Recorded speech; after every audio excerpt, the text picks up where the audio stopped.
Thanks, Adam. As you know, we're working for the second year with our great partners at Rock Nation to produce the Pepsi Super Bowl halftime show.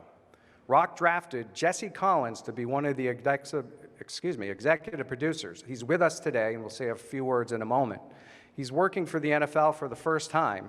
He may be a rookie to the Super Bowl, but he's certainly no stranger to the big stage and bigger challenges. We have the right person at the right time to help guide us through these unprecedented times. He'll help produce a historic live show from inside the stadium with all the creativity and unexpected moments you expect from the Super Bowl halftime show. But this year's show will be staged and executed in a safe and responsible way that reflects the circumstances we have all been living under. We can't wait to see how he's going to translate the Weeknd's incredible talent and vision into a cinematic experience for hundreds of millions of people around the world. No pressure. No pressure. Now, we don't want him to give away too many details, but here's Jesse to provide an overview about the show. Jesse? Thank you. I am simply honored to join the executive producers, Rock Nation, and the NFL for this year's Pepsi Super Bowl halftime show. It's been great to work with the team and the Weeknd throughout this process for these number of months. Without getting into too many specific details, the show will be like any other, just as this entire year hasn't been like another. Due to a number of COVID-related considerations, we will be using different parts of the stadium. While this is a challenge, it's also created an amazing opportunity to put on a live halftime show that is unique and reflects the creativity all of us bring to the process to help translate the Weeknd's unparalleled vision. Everyone is looking forward to a show that will be electric, meaningful, and memorable for the hundreds of millions of people watching around the world. Thank you. Thank you, Jesse. And now it is my honor to introduce one of the most innovative minds and performers of our generation, your Pepsi Super Bowl halftime show performer, The Weeknd. Joining us. Virtual. Attaboy. Nice. I like it. Very good. Well, thank you very much for being here. I know this room is a little different than what we expected a couple years ago. It's kind of empty, right? Talking about this, but this will work. And we do have a number of media that are joining us via virtual from actually around the world. So we're looking forward to some of their questions. Yeah. But once again, thanks for being here, and let's get into it. So we're going to go for our first question. Will come from Kevin Frazier of Entertainment Tonight. How you guys doing today? And thanks for having us, and congratulations on this great honor. I want to ask you right off the bat, it has been reported that you pumped millions of your own dollars into this performance, and we now know that it will come entirely from the stands. So can you tell us 3 ways that you will innovate since you won't have the traditional stage?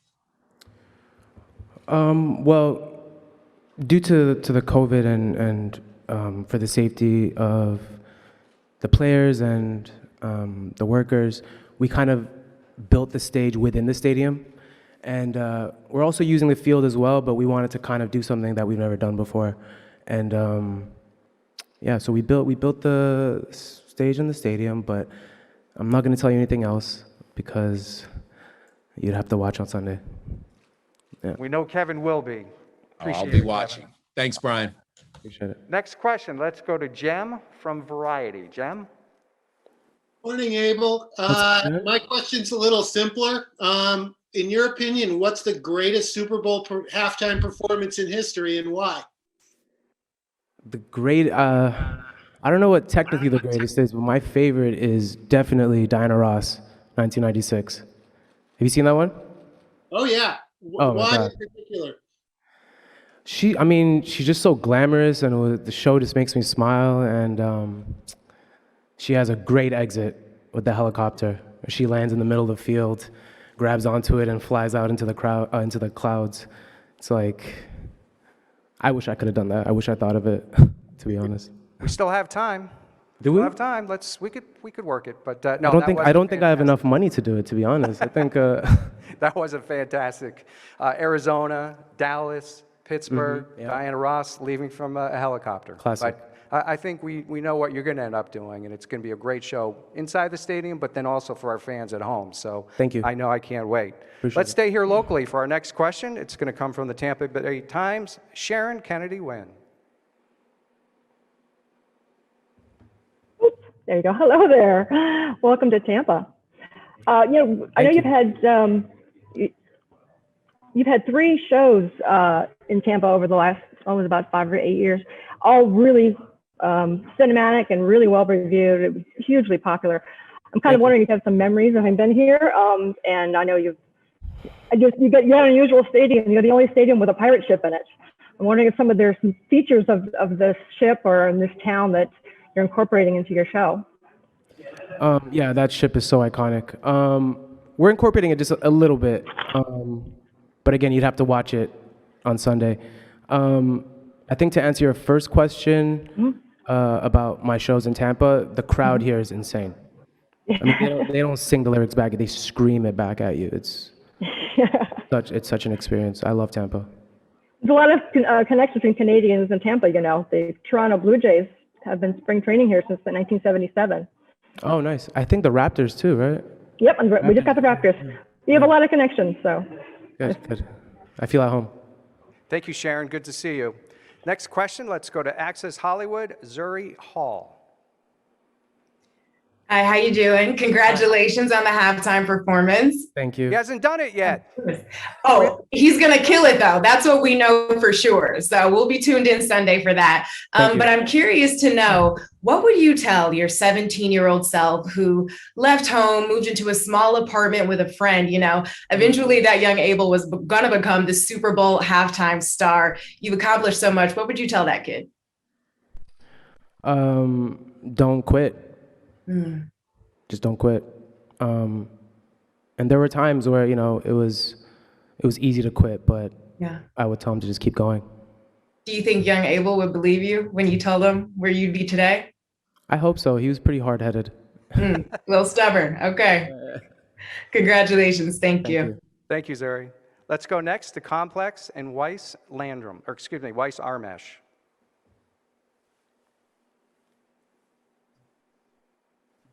How you doing? Thank you so much for taking the time. Of course.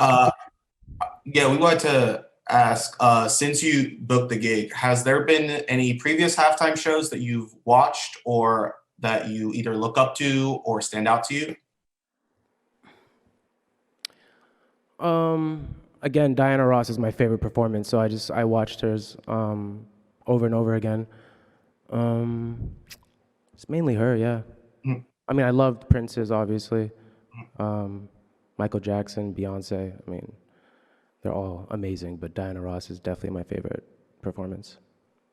Okay, let's go next to AP and Jonathan Landrum. Weeknd, Arbel, how's it going, sir? What's up? Pleasure. Want to ask you about your performance. I know that, in your most recent music videos and performances, I know they were a little graphic. I know they had a little bit of blood, some violence, and even beheadings. Do you feel the need to tone down your Super Bowl performance a tad because this is somewhat a family event? Yeah, for sure. I mean, I definitely want to be respectful to the viewers at home. I will still incorporate some of the storyline. It's a very cohesive story I've been telling throughout this era and throughout this year. So the story will continue, but definitely will keep it PG for the families. Definitely. Well, Thank you, Jonathan. I'll try my best. Thank you. Appreciate it. All right, it's time to go up north. Let's go to eTalk Canada with Tyrone Edwards. My brother. What's up? What up, bro? How you been? Hey, listen, man. I'm super happy right now. From Scarborough to the Super Bowl. Feel me? Love. Now you've been doing some powerful messaging with the bandages and everything that you've been working on in that sense. Will you be using this stage to continue that message, or will you also be addressing some other messages as we're seeing the uprising in the Black community as well? Again, you're gonna have to see on Sunday, but I don't like to spoon feed the audience. Hopefully, they can pick up some of their own theories and conclusions of what the show is saying and the story I'm telling and the performance. For sure. Yeah. All right, we have My time brother. for 2 more questions here the weekend. We have extra, Rachel Lindsay. Hello, congratulations. Thank you. I know you've answered a bunch of questions about your halftime performance and you're only giving us just a little bit, but I wanted to talk about what you've been doing in the community and why it was so important for you to show your appreciation in Tampa. You donated meals to frontline workers. You've been honoring Black-owned restaurants. Can you talk a little bit about why that was important for you to do that? I mean, I see that people are struggling, and I just want to help. I've been in that position myself, and I know what it feels like. You know, I never really had money growing up, so giving away isn't hard for me. It's very easy. It means nothing. Well, Thanks, Rachel. We have time for 1 more question, and we're going to go to the Toronto Star, Nick Cruin. Hi, Abel. How you doing? Can you hear me okay? All right. Yeah, I can hear you. Okay, great. Well, first of all, congratulations on this amazing show, career milestone, and happy early birthday. I've got 2 quick questions. First of all, how does it feel to be the first Canadian to headline solo at the halftime show? Shania and Dan Aykroyd did it beforehand, but they always shared the stage. Oh, I didn't know that. I had no idea. Yeah. So how does it feel? It's an honor. Yeah, it's a blessing. But I did not know that. And Is that a fact? Yeah, we had Oh, wow. Shania in San Diego and Dan Aykroyd and Blues Brothers, I believe, in New Wow. Orleans. So, Definitely an honor. Yeah. you had another question, Nick? I think Nick is frozen. Looks like Nick is frozen, but I know someone Got one who more will not question. Should we get a What screenshot of happened? that? We can hear you, Nick.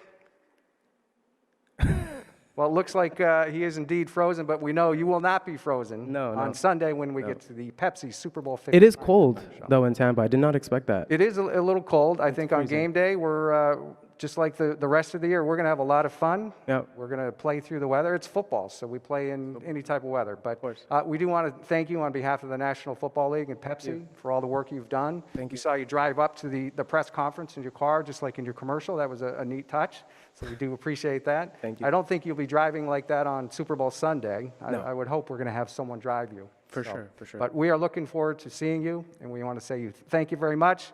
Thank you very much to our media around the world for joining us, and we will see you on Super Bowl Sunday.